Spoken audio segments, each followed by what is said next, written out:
Entah nanti ujungnya kebenaran ada pada Anda, ya syukur. Entah ternyata kebenaran ada pada lawan debat Anda, syukur juga. Karena kan kebenaran itulah yang kita cari.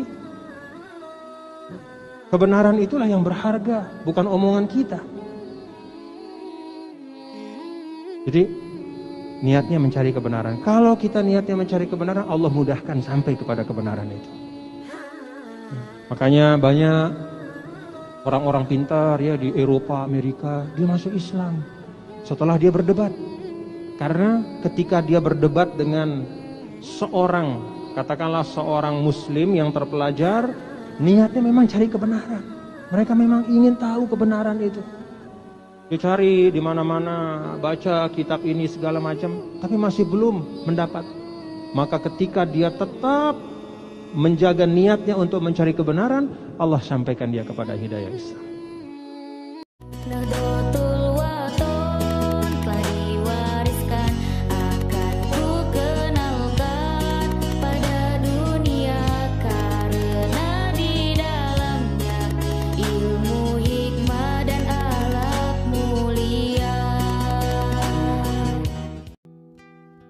Jadi kata para ulama, ayat-ayat yang menceritakan tentang perdebatan di dalam Al-Quran itu menunjukkan bahwa berdebat itu boleh. Itu satu prinsip ya. Berdebat dalam arti berdebat dalam arti menyampaikan hujjah masing-masing ya. Bahasa Arab hajjah, berhujjah. Apa itu hujjah? Hujjah itu suatu dalil yang kuat. Maka berdebat dalam arti bertukar pikiran, berargumentasi itu boleh. Ini asas dari ilmu juga. Ya.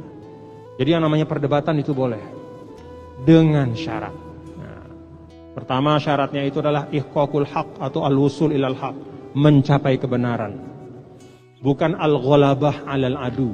Bukan mau mengalahkan orang. Apalagi kemudian ada niat untuk merendahkan, meremehkan atau menghina orang, memojokkan orang, itu nggak boleh. Jadi dari niat itu sudah diatur ya, bahwa niat kalau Anda berdebat silahkan. Tapi pertama niatnya adalah ihqaqul haq, mencari kebenaran. Entah nanti ujungnya kebenaran ada pada Anda, ya syukur. Entah ternyata kebenaran ada pada lawan debat Anda, syukur juga. Karena kan kebenaran itulah yang kita cari. Kebenaran itulah yang berharga, bukan omongan kita.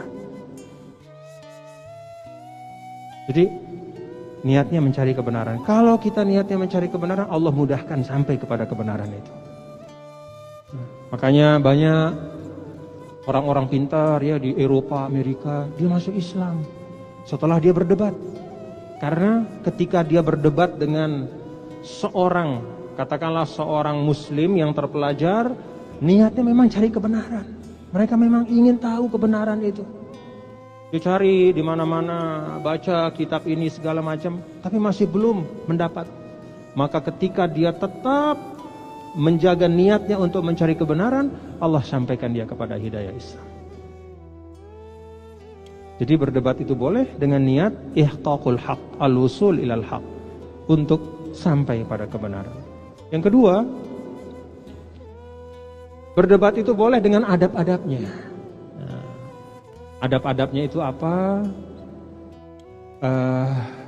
Kalau bahasa gampang-gampang kita adalah dengan kepantasan dan kepatutan.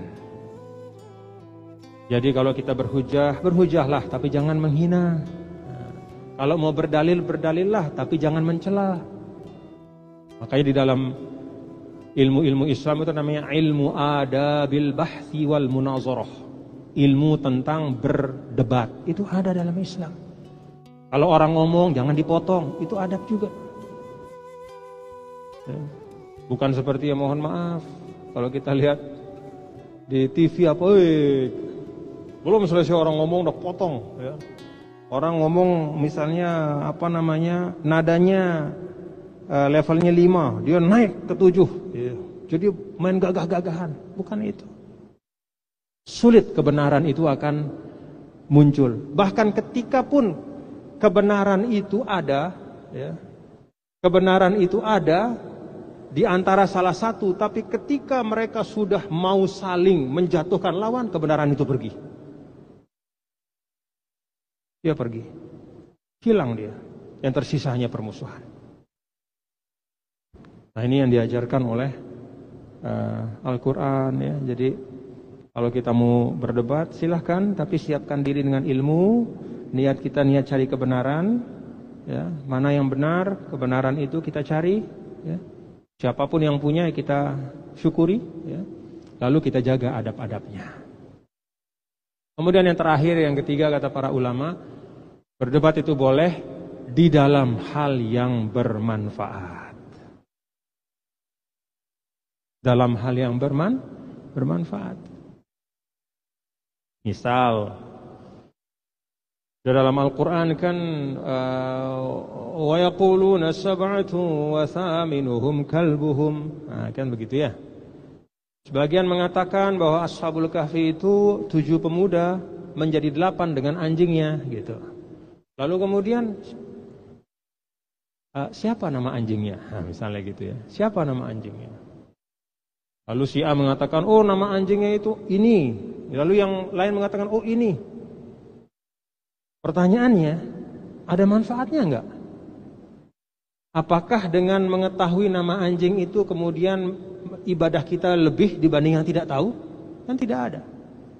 Laisa tahtahu amal. Tidak terkait dengan amal kita.